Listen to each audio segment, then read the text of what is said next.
तो चलिए प्रिय भक्तगण, आज हम आपको एक कथा का श्रवण करा रहे हैं जो सुनने मात्र से आपके जीवन में सुख संपत्ति और धन की वर्षा होगी। तो चलिए कथा को प्रारंभ करते हैं। भगवान शिव माता पार्वती से कहते हैं, इंसान के जीवन यात्रा में कई बार इंसान स्वयं को एक चुनौतीपूर्ण क्षण में पाते हैं। उसे बड़े निर्णय कई बार लेने पड़ते हैं, लेकिन इंसान को यह नहीं पता होता कि यह सही है या गलत। क्या उस निर्णय का परिणाम इंसान के जीवन में आनंद लाएगा या कठिनाई। लेकिन कई बार इंसान के पास सही निर्णय लेने के लिए सुझाव नहीं होते और वह इंसान जल्दबाजी में निर्णय कर लेता है। फिर उस निर्णयों के कारण उसका जीवन सुखद हो सकता है या फिर ये नरक से भी भयंकर हो सकता है। इसलिए सही निर्णय लेने की क्षमता इंसान के जीवन में सफलता प्राप्त करने के लिए अत्यंत आवश्यक है। अगर आप यह कहानी सुन रहे हैं तो पूरा सुनिए। इस कथा को आधा अधूरा छोड़कर जाने की गलती मत करिएगा, क्योंकि इस पवित्र कथा को पूरा सुनने से मनचाहा फल की प्राप्ति होगी। इसलिए इस कथा को पूरा सुने। आप शिव भक्त हैं तो भोलेनाथ का अनादर ना करें। सही देवी, चलिए आज के इस उपदेश कथा के माध्यम से जानते हैं कि मानव के जीवन में सही निर्णय कैसे लिए जाएं और सही निर्णय लेने के तरीके क्या हैं। तो बिना किसी विलंब के हम कथा शुरू करते हैं। श्रोताओं, कुछ साल पहले की घटना है। एक छोटे से राज्य में एक सन्यासी विचारशीला जीवन बिता रहे थे। उन्हें अपने ध्यान के प्रयासों के लिए सारे स्थानों पर प्रशंसा मिल रही थी। उन संत को बहुत ज्ञानी माना जाता था। वे लोग दूर दूर से उनके पास आते थे ताकि वे अपनी समस्याओं का समाधान प्राप्त कर सकें। चाहे उनके पास कोई भी समस्या हो, उन्होंने समाधान निकाला। जब भी वे किसी की समस्या सुनते तो वे उसे गहरी ध्यान से सुनते, समझते, उसमें विश्लेषण करते और फिर कुछ समय के लिए अपनी आंखें बंद करते हैं। समस्या के बारे में ध्यान केंद्रित करते हैं और उसके बाद उसका समाधान प्रदान करते हैं। ऐसे में कोई भी व्यक्ति उनके बारे में केवल यही सोच सकता था कि शायद इन साधुओं के पास कोई ऐसी अद्वितीय शक्तियां हैं जिससे ये समाधान प्राप्त होते हैं, और इसके बाद हमें यह समाधान दिखाया जाता है। एक दिन एक युवक ने इन साधुओं से यह सवाल किया कि क्या आपके पास ऐसी कोई चमत्कारी शक्तियां हैं जिस कारण आप हमारी समस्याओं को समझते हैं, या यदि आप में ऐसी कोई दिव्य दृष्टि है जिससे आप हमारी समस्याओं का समाधान निकाल सकते हैं। हम आपके ऋणी हैं। उस युवक ने यह कहते हुए साधु ने महसूस किया कि वह हंस रहे हैं, लेकिन उन्होंने किसी तरह का जवाब नहीं दिया। कुछ दिनों बाद राज्य में एक अजीब सी घटना हुई, जहां एक बुढ़िया औरत जो अकेले रहती थी, अपने घर में रह रही थी। राज्य से 4 मित्र अपने घर की ओर बढ़ रहे थे, जो पैसा कमाने के लिए अन्य नगर में जा रहे थे। यह घटना बहुत पुरानी है, जब यातायात साधन नहीं थे और लोग पैदल यात्रा करते थे। उन चारों ने अपना सामान एक साथ रखा था, जिसमें उनकी सारी कमाई थी। उनमें से एक ने कहा, मित्रों, अगर हम अपना सामान अलग अलग रखेंगे तो हमारा माल चोरी हो सकता है।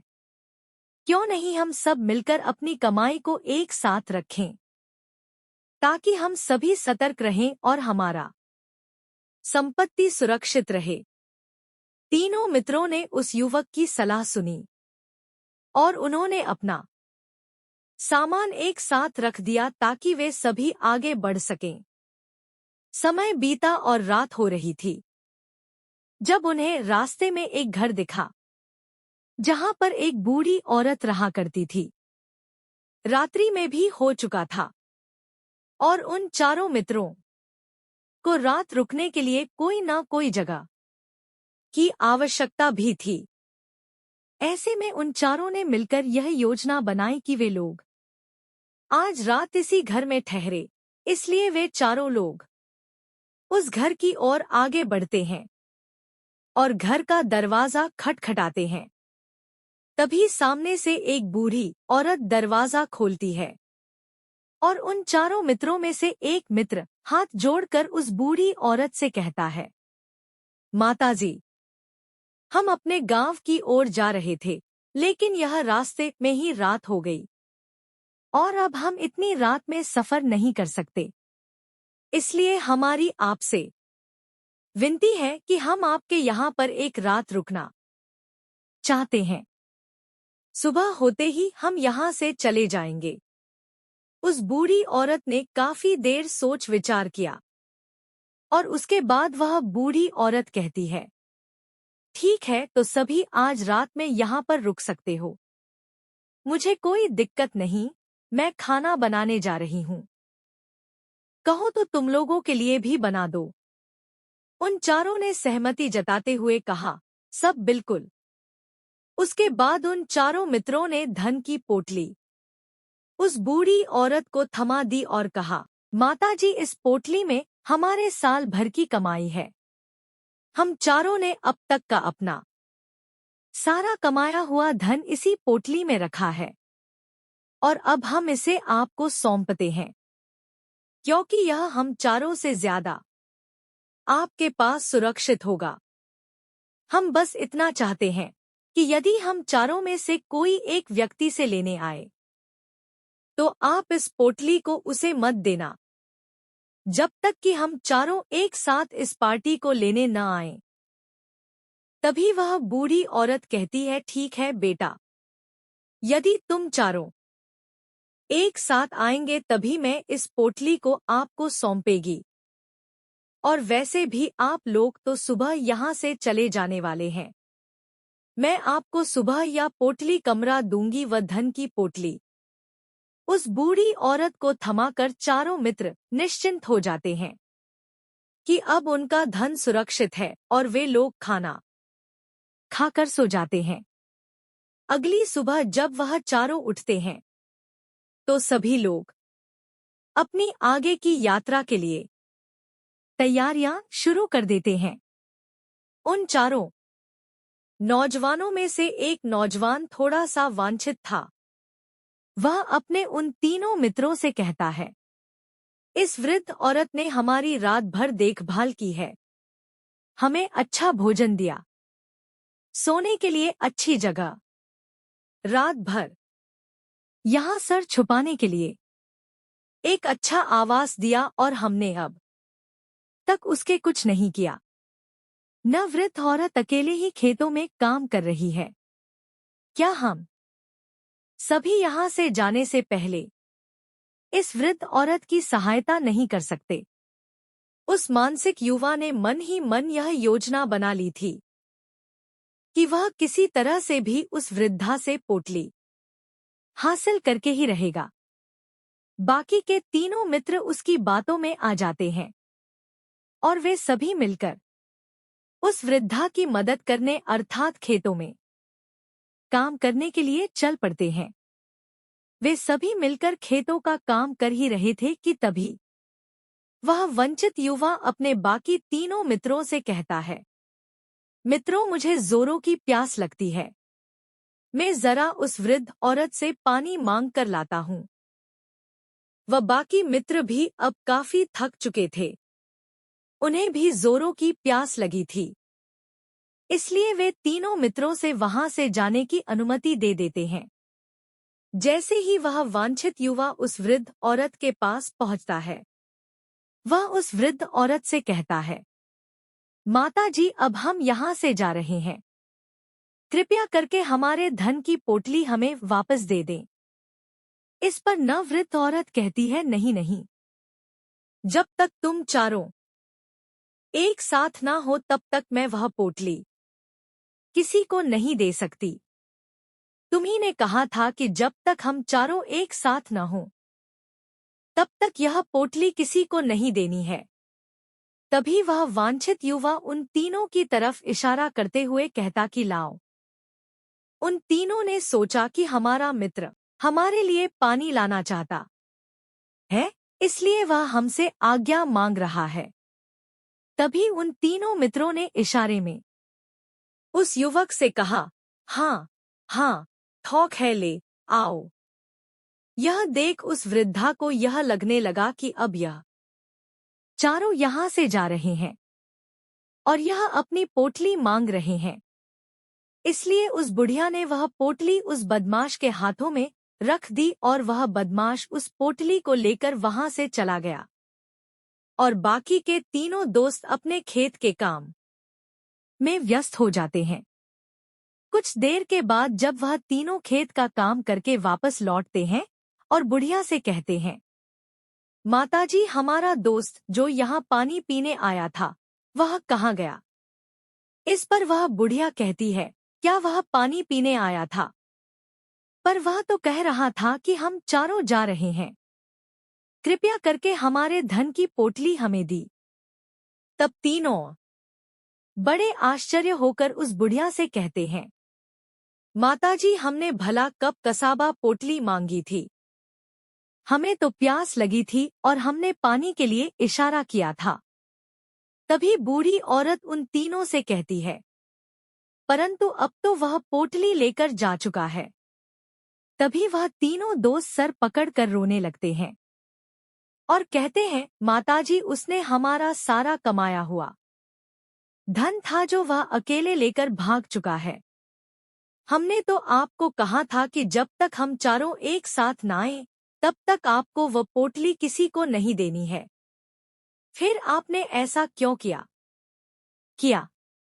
इसमें आप ही की गलती है। हमने आपको उस बोरी की हिफाजत के लिए रखा था और आपने उसे एक ऐसे आदमी के हाथों में दे दिया जिसने हमारा सारा धन हमसे लूट लिया। हम बर्दाश्त नहीं करेंगे। हम राजा के पास जाएंगे और राजा से आपकी शिकायत करेंगे, न्याय की मांग करेंगे। अब तो इस बात का राजा ही फैसला करेगा। तीनों युवक क्रोधित होकर राजदरबार में पहुंच जाते हैं और अपनी सारी समस्या उन राजा को बता देते हैं। जब वह राजा उन तीनों युवकों की बात ध्यानपूर्वक सुनता है तो वह तुरंत ही उस बुढ़िया को राजदरबार में पेश होने का आदेश देता है।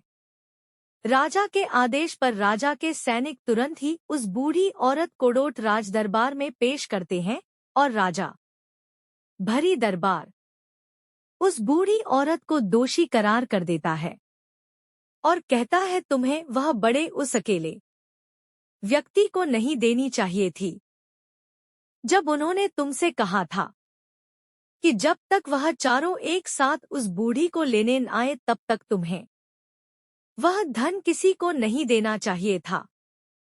इसमें तुम्हारी गलती है और अब तुम्हें इसका हर्जाना भरना होगा।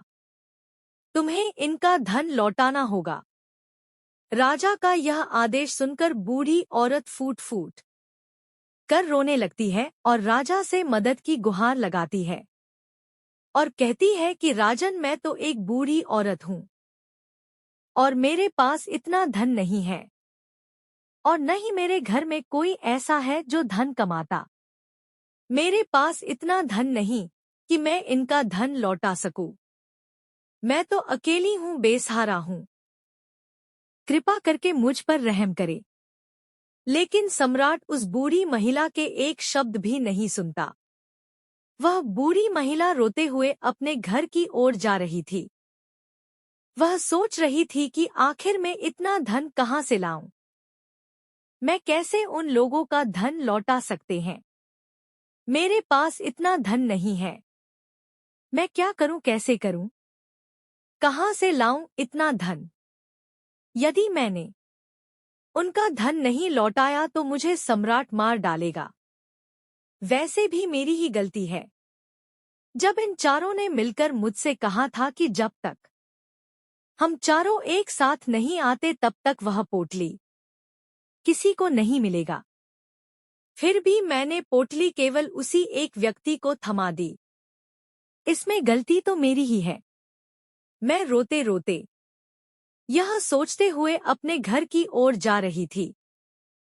तभी रास्ते में उस बूढ़ी महिला को वही संत मिले जो नगर में किसी भी समस्या का समाधान बड़ी ही सरलता और सहजता से करते हैं। उन्होंने उस बूढ़ी महिला से कहा, क्या बात है बेटी, क्यों से रही हो? इस पर वह बूढ़ी महिला उस संत को सब कुछ सच सच बता देती है और कहती है, अरे महाराज, इसमें गलती तो मेरी ही है। उन चारों ने तो पहले ही कहा था कि जब तक वे चारों एक साथ नहीं आते तब तक वह पोटली मुझे किसी को नहीं देगा। लेकिन मेरी बुद्धि मारी गई थी जो मैंने वह पोटली केवल एक व्यक्ति को थमा दी और उसका सारा धन लेकर वहां से भागे। लेकिन अब मुझे यह समझ नहीं आ रहा कि मैं वह सारा धन कहां से लाऊं। पैसे जुटाओ, मेरे पास इतना धन नहीं है। और सम्राट ने तो आदेश भी दे दिया है कि मुझे उनका धन लौटाना ही पड़ेगा। लेकिन मैं यह समझ नहीं पा रही कि इतना सारा धन मैं कहां से लाऊं। तभी वह संत उस बूढ़ी महिला से कहते हैं, शांत हो जाओ, मैं कोई ना कोई रास्ता जरूर निकाल लूंगा। इतना कहकर वह संत वहीं पर बैठ जाते हैं, ध्यान करने लगते हैं। कुछ देर के लिए आंखें बंद कर सोचते हैं, विचार करते हैं। मौन रहकर वह समस्या का समाधान निकालते हैं और उसके बाद वह उस बूढ़ी महिला से कहते हैं, बेटे, सम्राट ने फैसला किया है वह बिल्कुल गलत है। आपने जो किया इसमें आपकी कोई गलती नहीं है। सम्राट का निर्णय गलत था। उन महात्मा के इतना कहने पर बूढ़ी महिला चुप हो गई और यह सोचने लगी कि आखिर सम्राट का निर्णय कैसे गलत हो सकता है। सम्राट तो सभी के लिए न्याय ही करते हैं और वह कभी किसी पर अत्याचार नहीं करते। फिर आखिर आज सम्राट का निर्णय कैसे गलत हो गया? उन महात्मा और उस बूढ़ी महिला की बात आसपास के खड़े लोग सभी लोग सुन रहे थे और वे लोग भी बड़े हैरान थे, क्योंकि सम्राट का निर्णय कैसे गलत हो सकता है। सम्राट ने तो बिल्कुल सही निर्णय लिया है। इस बड़ी महिला ने ही गलती की है। उन चारों का धन केवल एक ही को थमा दिया। ऐसे में इस बूढ़ी महिला को उनका धन तो लौटाना ही चाहिए। सम्राट ने गलत निर्णय सुनाया है। तभी वह महात्मा उस बूढ़ी महिला से कहते हैं, जाओ और सम्राट के दरबार में कह दो कि हे सम्राट, आपका निर्णय गलत है और सही क्या है, गलत क्या है, इसका निर्णय संत बताएंगे। पहले तो बूढ़ी महिला इतनी हिम्मत ही नहीं जुटा पा रही थी कि वह सम्राट के दरबार में जाकर भरे राज दरबार में सम्राट को यह कह सके कि सम्राट का निर्णय गलत है। लेकिन जैसे तैसे उसने हिम्मत जुटाई और वह वापस सम्राट के दरबार लौटी। उसने डरते हुए भरे राज दरबार सम्राट से बूढ़ी धरातलीय आवाज में कहा कि सम्राट, आपने जो निर्णय किया है वह निर्णय गलत है। इतना कहकर उसने सम्राट को सारी बात सच सच बता दी। उस बूढ़ी महिला की बात सुनकर सम्राट बहुत क्रोधित हुआ। सम्राट ने उस बूढ़ी महिला से कहा, कौन शख्स महात्मा जिसने मेरे निर्णय को गलत बताया है? क्या उन्हें नहीं लगता कि मैंने सही निर्णय लिया है? मैं हर दिन कई निर्णय लेता हूँ, कई निर्णय करता हूँ, लेकिन आज तक कभी किसी ने मुझसे यह नहीं कहा कि मेरा निर्णय गलत है। कई निर्णय करता हूँ, लेकिन आज तक कभी किसी ने मुझसे यह नहीं कहा कि मेरा निर्णय गलत है। यदि उन महात्मा ने मुझे सही निर्णय न सुनाया, उन्हें फांसी की सजा दे दूंगा। यह बात पूरे नगर में फैल गई। सभी लोग जानने के लिए हैरान थे कि आखिर वह साधु ऐसा कौन सा निर्णय सुनाने वाले हैं जो सम्राट से भी उचित होगा, जिसने सभी के लिए न्याय होगा। सम्राट ने अपने सैनिकों को तुरंत ही आदेश दिया कि जाओ और महात्मा को सम्राट के दरबार में। राजा की आज्ञा के अनुसार वे सैनिक तुरंत ही उन संत को लेने के लिए निकल पड़े। वे लोग कुछ ही देर बाद उन संत को लेकर राजदरबार पहुंचे। राजदरबार में सभी लोग उपस्थित थे और सभी लोग उन संत के फैसले का इंतजार कर रहे थे। उन संत को देखकर राजा कहता है, महाराज, आपको ऐसा क्यों लगता है कि हमने जो फैसला किया है वह गलत है? इस बुढ़िया ने जो वादा किया था कि वह चारों लोगों को एक साथ ही वह पोटली देगी, फिर आखिर उसने अपना वादा किया, तो इसने यह गलती क्यों की कि इसने केवल एक ही को पोटली थमा दी और वह उनका सारा धन लेकर यहां से भाग गया? तो क्या इसमें उसकी गलती नहीं है? क्या इसे इनका धन नहीं लौटाना चाहिए? इस पर वह साधु बड़ी विनम्रता से राजा से कहते हैं कि हे राजन, ये आपका फैसला था, लेकिन मैं आपसे कुछ कहना चाहता हूं। इस पर राजा कहता है, ठीक है, कहिए, आप क्या कहना चाहते हैं? इस पर वह साधु बड़ी विनम्रता से राजा से कहता है कि राजा, जैसा कि वादा किया गया था कि पोटली एक साथ उन चारों को ही दी जाएगी, तो अभी तो यह केवल 3 है। चौथा कहाँ, तो इनसे कहिए कि यह लोग यहाँ से वापस जाएं और अपने उस चौथे मित्र को यहाँ लेकर आएं, तभी इनका धन वापस किया जाएगा। उस राज दरबार में हर कोई इस बात को सुनकर बहुत खुश हुआ। सभी ने उन संत की बहुत तारीफ की। राजा भी उन संत के इस फैसले से पूरी तरह से सहमत था। राजा तुरंत ही उन संतों के सामने सिर झुका लेता है और हाथ जोड़कर उनसे कहता है, हाँ महाराज, आपका यह निर्णय हमारे मन में क्यों नहीं आया? मैंने इसे इस प्रकार से क्यों नहीं सोचा? तभी उस संत ने उस राजा से कहा कि महाराज, आपके पास अन्य काम भी होते हैं। आप पूरे दिन व्यस्त रहते हैं और आपको जल्दबाजी में निर्णय लेने पड़ते हैं। आपने इस मामले को समझा नहीं, लेकिन आपने इसे देखने में गलती की। आपने केवल ऊपरी तौर पर देखा। आपने इसकी गहराई तक जानने का प्रयास तक नहीं किया। यदि आपने इस मामले की गहराई को देखा होता, समझा होता, तो आप भी इसी नतीजे पर आते। जब तक हम किसी मामले की गहराई तक नहीं जाते, तब तक हम उसका सही समाधान नहीं निकाल सकते। लेकिन हममें से अधिकांश लोग तो अपने निर्णय केवल जल्दबाजी में लेना चाहते हैं, भले ही वह मामला कितना भी गंभीर क्यों न हो। हमें तो बस अपना हक चाहिए, हमारा नाम होना चाहिए, भले ही निर्णय हमारे लिए आगे चलकर हमें नुकसानदायक क्यों न हो।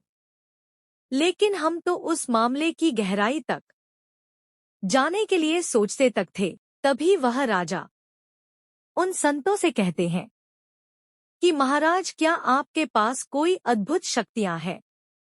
क्या आपके पास ऐसी कोई चमत्कारिक शक्ति है जिससे आप सवाल करते हैं और बदले में वह आपको जवाब देती है, जिसे आप सही और सटीक निर्णय लेते हैं? राजा की यह बात सुनकर बसंत मुस्कुराने लगे और राजा से कहते हैं, ये सवाल मुझसे कई लोगों ने पूछा, पर मैंने कभी किसी का जवाब नहीं दिया। लेकिन आप उस राज्य के राजा हैं, इसलिए मैं आपके इस प्रश्न का उत्तर देता हूं। आप में से कई लोगों को यहाँ ऐसा लगता है कि मेरे पास कोई अद्भुत शक्तियां हैं, जिससे मैं बात कर सकता हूँ, जिससे मैं कोई भी समस्या का समाधान पा सकता हूँ। लेकिन मैं आपको एक बात सच सच बता देता हूँ, मेरे पास ऐसी कोई शक्तियाँ नहीं हैं। मैं तो केवल हर मामले की बड़े पैमाने पर सोचता हूँ, उस बात पर विचार करता हूँ, और जब मैं विचार करता हूँ तो मेरे सामने कई सारे समाधान आते हैं। और जो समाधान मेरे सामने आते हैं, मैं उन पर भी विचार करता हूँ, उनके बारे में भी बड़े पैमाने पर चाहता हूँ। और जब मुझे लगता है कि इस समस्या का समाधान यही होना चाहिए, तभी मैं समाधान उस व्यक्ति को देता हूँ ताकि वह अपनी समस्या का समाधान कर सके। अब आप ही सोचिए, आप जल्दबाजी में यह फैसला लेकर इस बुढ़िया का जीवन पूरी तरह से बर्बाद कर देते। हमारा पूरा जीवन केवल एक फैसले पर निर्भर करता है। यदि वह फैसला सही हुआ तो हमारा जीवन अच्छा बन जाएगा, और यदि वह फैसला गलत निकला तो हमारा जीवन नरक से भी बदतर हो सकता है। इसलिए यदि आप सही और सटीक फैसला लेना चाहते हैं, तो आपको मौन रहना सीखना पड़ेगा। मौन रहकर उस पर विचार करना सीखना होगा, क्योंकि हमारे फैसले ही हमारा भविष्य तय करते हैं, हमारी जिंदगी का अगला पड़ाव तय करते हैं। फिर चाहे वह फैसले छोटे हों या बड़े, वे ही हमारी जिंदगी को निर्धारित करते हैं। इसलिए सबसे पहले हमें सही फैसले लेने के लिए मौन रहना सीखना आवश्यक है, उन पर विचार करना आवश्यक है। और जब आप ऐसा करते हैं, तो आपके सामने एक ही समझ के कई सारे समाधान निकल कर आते हैं। और जब आप उन पर गौर करेंगे तो आपको यह समझ में आएगा कि उन फैसलों का समाधान कैसा होना चाहिए, कि समाधान से आपको क्या फायदा होगा और क्या नुकसान होगा। या उस समाधान पर सोच और विचार करने पर ही आप उसे समझ सकते हैं, और तभी आप यह निर्णय भी ले सकते हैं कि क्या यह समाधान उचित रहेगा या नहीं। और यह सब संभव हो सकता है यदि हम कम बोलना शुरू करें, अब पूरी तरह से मौन हो जाए। इसका अर्थ यह है कि आप भीतर से शांत हो जाएं, और जब आप भीतर से शांत होने लगते हैं तो आपका मन स्पष्ट होने लगता है, साफ होने लगता है, और आप किसी भी चीज पर सोच विचार कर सकते हैं। और जब आप भीतर से शांत होने लगते हैं तो आप ऊपर से भी कम बोलते हैं, और जब आप धीरे धीरे कम बोलने के आदी हो जाते हैं तो आप साफ और स्पष्ट तौर पर सोच और समझ पाते हैं। आपके विचारों में शुद्धता आ जाती है, जिससे आपको यह सरल और विशाल शब्द परिवर्तन मिलता है। यह सही और गलत का निर्णय करने के लिए कौन कौन से निर्णय सही है, इस पर विचार करना होगा।